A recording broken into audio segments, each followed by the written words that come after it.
हिंदी में यूपीएससी की तैयारी से संबंधित प्रोग्राम्स को देखने के लिए सब्सक्राइब करें स्टडी IQIAS हिंदी। विचारधारा कितनी इम्पॉर्टेंट होती है, ये चीज़ें हमको समझ में आती हैं जब कुछ घटनाक्रम होते हैं। आप सब लोग जानते हैं कि स्वयंसेवी संगठन होते हैं, उनके अपने तरीके होते हैं काम करने के, वो अपने तरीके से काम करते हैं। भारत का एक बहुत ही इम्पॉर्टेंट और बहुत बड़ा स्वयंसेवी संगठन है जिसको आप लोग RSS के नाम से जानते हैं। अक्सर इस देश में RSS को लेकर हमेशा डिबेट रहती है। डिबेट क्यों रहती है मुझे नहीं पता। अगर कोई संगठन देश को लेकर बात करता है, देश की बेहतरी के लिए लेकर बात करता है, तो शायद आपको उससे परेशानी नहीं होनी चाहिए। जनरली लोगों को लगता था RSS की आइडियोलॉजी है वो रेडिकल हिंदुज़म की बात करते थे, लेकिन RSS तो दोनों तबकों की, सभी तबकों की बात करता है। आप RSS के प्रमुख मोहन भागवत को देखेंगे, कहते हैं हम सबके लिए ओपन है, हम किसी के लिए हम बंद नहीं है, हम सबके लिए ओपन है, कोई दिक्कत नहीं है। लेकिन रिसेंटली एक खबर समाचार पत्रों में चल रही है कि कर्नाटक सरकार RSS को रेगुलेट करने के लिए रूल्स बनाएगी। RSS को कोई भी एक्टिविटी करने के लिए उनसे परमिशन लेनी पड़ेगी। RSS जिसके BJP जो राजनीतिक दल है उसके खास होने की खबरें आप हमेशा सुनते हैं। BJP और RSS की नज़दीकियाँ भी काफ़ी हैं, और जो अभी सुप्रीम पदों पर बैठे हुए लोग हैं भारतीय राजनीति में, वो सब लोग कभी ना कभी राजनीति में आने से पहले RSS में रहे हैं किसी न किसी भूमिका पर। RSS हालांकि बात देश की बात करता है, एक अखंड भारत और एक हिंदू राष्ट्र बनाने की जो बातें हैं उनको लेकर अक्सर डिबेट भी होती है कि हम लोग एक सेकुलर स्टेट हैं तो ये कैसे हो सकता है। बट अभी जो प्रमुख हैं मोहन भागवत, वो कहते हैं हम लोग देश की बात करते हैं, देश हमारे लिए इंपॉर्टेंट है, इस देश में रहने वाले सभी लोग इंपॉर्टेंट हैं। आप भारत माता की जय बोलिए, हमको फ़र्क नहीं पड़ता आप किस वर्ग से आते हैं, किस मजहब से आते हैं, कहाँ से आते हैं, कोई फ़र्क नहीं पड़ता। लेकिन क्या कर्नाटक सरकार का ये फैसला क्या है, आपको क्या लगता है? इस फैसले को लेकर अपनी राय हमको जरूर दीजिएगा। ज़्यादा से ज़्यादा लोगों तक इस वीडियो को शेयर कीजिएगा ताकि उनकी राय भी हम लोग को पता चल सके कि देश की जनता किस तरीके से सोचती है। खबर हम आपको बताते हैं। कर्नाटक में RSS कंट्रोल के लिए नियम बनेंगे। कर्नाटक जो सरकार है ये रूल्स बनाने जा रही है। सड़कों पर पथ संचलन निकालने, शाखा लगाने के लिए अनुमति लेनी होगी। मंत्रिमंडल का फैसला, मतलब आप अगर पथ संचलन निकालते हैं, ये आप देख रहे हैं, ये संघ के कार्यकर्ता हैं, ये स्वयंसेवक हैं, इनका पथ संचलन निकलता है एक पर्टिकुलर टाइम पर। कभी भी कोई फेस्टिवल होता है या कुछ भी होता है, ये पथ संचलन निकालते हैं। बहुत ही कर्मठ, बहुत जुझारू, बहुत समर्पित लोग। ये सिर्फ स्वयंसेवक नहीं है। जब कभी आपदा आती है, जब कोई परेशानी आती है, तो सबसे पहले ये लोग खड़े होते हैं। मैंने देखा है इन लोगों को काम करते हुए निस्वार्थ भाव से। देश की जब भी बात होगी हमेशा आपको पहले रहेंगे। हालांकि बहुत और सारी डिबेट भी हैं, हम पूरा एक प्रॉपर इस पर वीडियो ही बनाएंगे RSS को लेकर। अभी ये जो आपका दिवाली फेस्टिवल है तब आपको देखने को मिलेगा। बट फिलहाल इस मेन कॉन्टेक्स्ट को डिस्कस करते हैं जो इन्होंने किया है। संवैधानिक पक्ष को देखेंगे और क्या इसको लेकर इशूज हो सकते हैं।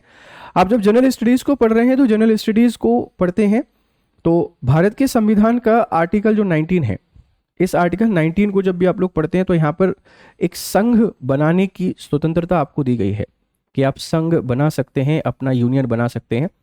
तो क्या ये संघ बनाने की जो स्वतंत्रता है उसका वॉयलेशन है, या आप अपने तरीके से रह सकते हैं, आबाद रूप से कुछ भी कर सकते हैं इस देश में? वो जनहित के विरोध में नहीं होना चाहिए कभी भी, उसके कारण लॉ एंड ऑर्डर नहीं बिगड़ना चाहिए, बाकी आप सब कुछ कर सकते हैं। क्या ये उसका उल्लंघन है? इस संवैधानिक पहलू को भी समझने की कोशिश करेंगे। खबर हमने आपको बता दी है, और अक्सर ऐसा नहीं कहना चाहिए लेकिन जो राजनीतिक पार्टियां हैं दूसरी, वो शायद RSS को लेकर थोड़ी सी अगेंस्ट रहती हैं। मुझे समझ में नहीं आता वजह क्या है इसके पीछे। अगर आप लोगों को आती हो समझो तो प्लीज़ मुझे ज़रूर बताइएगा। ये खबर को चला देख लेते हैं, देखिए क्या है पूरी कहानी। ये है IT मंत्री प्रियंक खड़गे कांग्रेस के। हम किसी संगठन को नियंत्रित नहीं कर सकते, लेकिन अब कोई भी पब्लिक प्लेस पर बिना अनुमति कार्यक्रम नहीं कर सकेगा। मतलब ये कर्नाटक में रूल्स बन रहे हैं RSS को टारगेट करके, इन्होंने बोला है। इनके द्वारा आरोप लगाए गए हैं कि जो RSS हैं ये स्कूल में जो शाखा हैं ये शाखा लगाते हैं, और स्कूल में शाखा लगाने से एक मानसिकता का प्रचार प्रसार हो रहा है, और हम एक मानसिकता के प्रचार प्रसार को रोकने की कोशिश कर रहे हैं, या ये कहते हैं कि ये सरकारी संपत्ति का दुरुपयोग है ना। अब मुझे ऐसा लगता है कि अगर कोई जगह खाली है, संडे छुट्टी का दिन है, और वहाँ अगर कोई शांतिपूर्वक कोई शाखा लगा रहा है तो उससे कोई दिक्कत नहीं होनी चाहिए, क्योंकि ढेर सारी मजहब अपने अपने तरीके से अपनी प्रैक्टिस करते रहते हैं। हम कभी किसी को लेकर नहीं रोकते कि ऐसा मत करिए, वो चलता रहता है, कोई दिक्कत नहीं है। एक स्वयंसेवी संगठन है, स्वयंसेवकों से मिलकर बना है। आप इसको एनजीओ जनरली कह सकते हैं कि कोई गवर्नमेंट का इंटरफेयर नहीं है, सरकार प्रत्यक्ष रूप से तो कुछ भी सपोर्ट नहीं करती है, लेकिन फिर भी अगर रोक लगाने के नियम बनाए जा रहे हैं तो ये किस तरीके की मानसिकता का परिचय दे रहे हैं, मुझे समझ में नहीं आ रहा है। आपको क्या लगता है? अपनी राय इस पर हमको जरूर दीजिएगा। आरएसएस को लेकर आप क्या सोचते हैं ये भी आप हमको जरूर बताइएगा, और आप कभी ना कभी कोई ना कोई आरएसएस का हिस्सा जरूर रहा होगा, अपने अनुभव हमसे जरूर शेयर करिएगा। यह है कांग्रेस के मंत्री का बयान। अब संवैधानिक और प्रशासनिक दृष्टिकोण की बात करते हैं। देखो, संवैधानिक आधार क्या है? राज्य सरकारें सार्वजनिक संपत्तियों और सरकारी संस्थानों पर अपने नियम बना सकती हैं, बिल्कुल बना सकती हैं कि भाई सार्वजनिक संपत्ति का उपयोग कैसे करना है, इसको लेकर रूल्स बनाए जा सकते हैं। अब स्कूल सार्वजनिक संपत्ति है तो सरकार का जो नियम बनाना है वो गलत नहीं है, लेकिन सिर्फ किसी एक ऑर्गेनाइजेशन को टारगेट कर कर अगर ये रूल्स बनाए जा रहे हैं तो गलत है। फिर रूल्स सबके लिए इक्वल होना चाहिए, हर कोई उसके आगे बराबर होना चाहिए। आर्टिकल 14 जो कहता है कि इक्वलिटी बिफोर लॉ, ये सब पर इक्वली प्रभावी हो। सिर्फ और सिर्फ आरएसएस को अगर टारगेट करोगे तो गलत है, नहीं करोगे तो फिर इसमें कोई दिक्कत नहीं है। तो पहला तो ये संवैधानिक आधार ये कि भाई सरकार के पास फ्रीडम है, सरकार कानून बना सकती है, कोई दिक्कत नहीं है, बिल्कुल बनाओ, लेकिन अगर बदले की भावना से बनाया जा रहा है तो गलत है। अब स्वतंत्रता का अधिकार यहाँ पे वॉयलेट करता है 19 को जब आप लोग देखेंगे तो नागरिकों को संघ बनाने का अधिकार है, लेकिन यह अधिकार सार्वजनिक व्यवस्था की सुरक्षा के अधीन है। मतलब आप संघ बनाइए, कोई दिक्कत नहीं है, लेकिन इसके कारण जो पब्लिक सिक्योरिटी है, ये पब्लिक सिक्योरिटी कभी भी हार्म नहीं होनी चाहिए। आरएसएस ऐसा कभी भी नहीं करता जिसके कारण लॉ एंड ऑर्डर या पब्लिक सिक्योरिटी हार्म हो। हमने तो ऐसी कोई घटनाएं नहीं देखी अभी तक। आपने अगर कभी देखी हो तो प्लीज मुझे जरूर बताइएगा। राइट। राज्य की शक्ति की बात करते हैं। राज्य यह तय कर सकता है कि सरकारी स्कूलों या परिसरों में किस प्रकार की गतिविधियां अनुमोदित होंगी। तो राज्य सरकार की शक्ति है कि भाई स्कूलों में लगना है नहीं लगना है, ये तो ठीक है, कोई दिक्कत नहीं है। पर फिर मैं आपसे भी बोल रहा हूं कि फिर किसी और को भी यूज करने के लिए नहीं दी जाए, ना किसी तरीके की पॉलिटिकल रैली हो, ना किसी तरीके की फिर रिलीजियस एक्टिविटी हो, ना कोई दूसरे प्रकार के संगठन यहाँ पर किसी तरीके की एक्टिविटी करें। सिर्फ एक वर्ग को टारगेट करोगे तो गलत है, सबके लिए बना रहे हो तो बहुत अच्छी बात है, कोई दिक्कत ही नहीं है। पूर्व उदाहरण, तमिलनाडु सरकार ने पहले सरकारी परिसरों में आरएसएस शाखाओं पर प्रतिबंध लगाया था।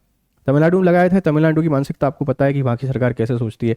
उनके हिसाब से तो आरएसएस को वो एक एक्सट्रीमिस्ट आइडियोलॉजी से कनेक्ट करते हैं। मतलब नहीं कहना चाहिए, बट वो तो उनके लिए तो हिंदू आतंकवाद है, पर ऐसा कुछ भी नहीं है। आरएसएस एक बहुत ही बढ़िया ऑर्गेनाइजेशन है जो राष्ट्र के लिए काम करता है, आपदा में हमेशा आगे खड़ा रहता है, फ्रंट लाइन वॉलंटियर के तौर पर काम करते हैं, आपने कोविड में देखा होगा, और बहुत सारे और भी काम यहाँ पर होते रहते हैं। ऐसे ऑर्गेनाइजेशन बहुत जरूरी होते हैं राष्ट्र के लिए।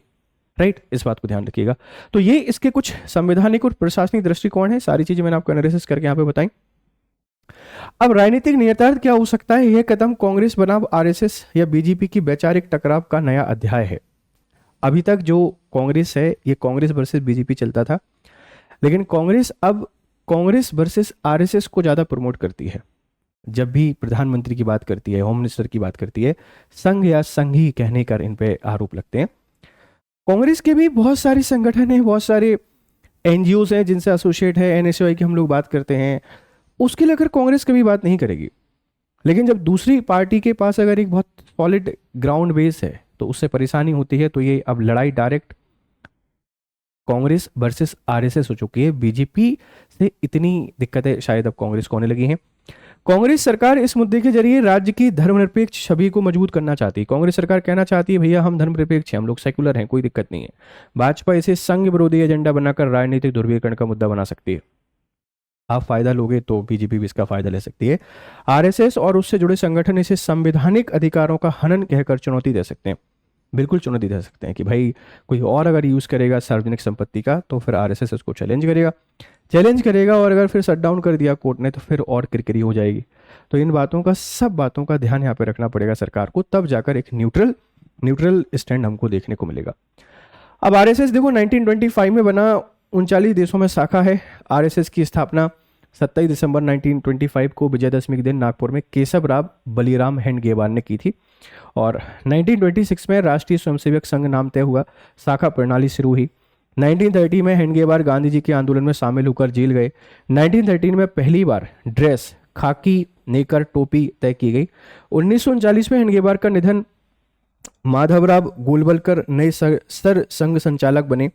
1947 में देश की आज़ादी के बाद संघ का तेजी से विस्तार हुआ और 1948 में महात्मा गांधी जी की हत्या के बाद संघ पर प्रतिबंध लगा, गोवलकर जेल गए और फिर प्रतिबंध हटा दिया गया संविधान को मानने के कारण। कई सारी चीज़ें हैं, बहुत सारी चीज़ें जो आपसे डिस्कस की जाएंगी। ये बस एक सिर्फ बताने के लिए आपको है कि कैसे इसकी शुरुआत हुई और 2014 में सब कुछ बदल जाता है। कैसे बदल जाता है कि नरेंद्र मोदी प्रधानमंत्री बने, संघ परिवार का प्रभाव राष्ट्रीय राजनीति में बढ़ा। हालांकि 1998 या उससे पहले आप लोग देखेंगे कि जो बाबरी मस्जिद विवाद था वहां से भी चर्चा में रहते हैं, बट 2014 के बाद इसका प्रभाव बढ़ जाता है और अभी संघ एक बहुत इंपॉर्टेंट ऑर्गेनाइजेशन के तौर पर देश में काम कर रहा है।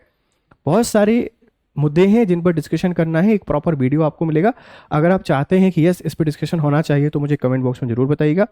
आपको क्या लगता है संघ को लेकर अपने विचार हमसे यहाँ पर जरूर साझा कीजिएगा, राइट। ये एक इंपॉर्टेंट टॉपिक था। संभावित प्रश्न क्या हो सकते हैं, सॉरी ये थोड़ा सा आप साइड कट कर दीजिएगा।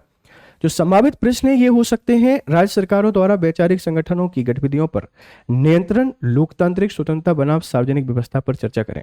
जो सरकार नियंत्रण लगा रही है तो आप इस पर डिस्कशन आपको करना पड़ेगा। लोकतांत्रिक स्वतंत्रता बनाम सार्वजनिक व्यवस्था पर आपको डिस्कशन करना है।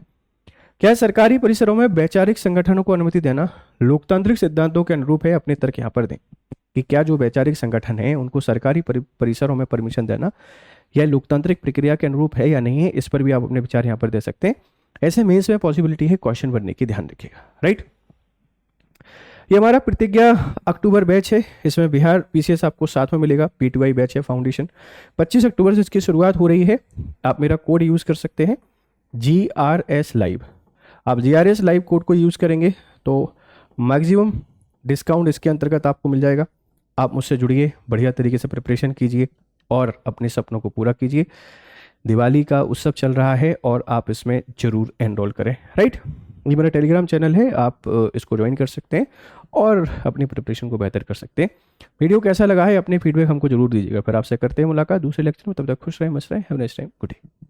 हिंदी में यूपीएससी की तैयारी से संबंधित प्रोग्राम्स को देखने के लिए सब्सक्राइब करें स्टडी IQ IAS हिंदी।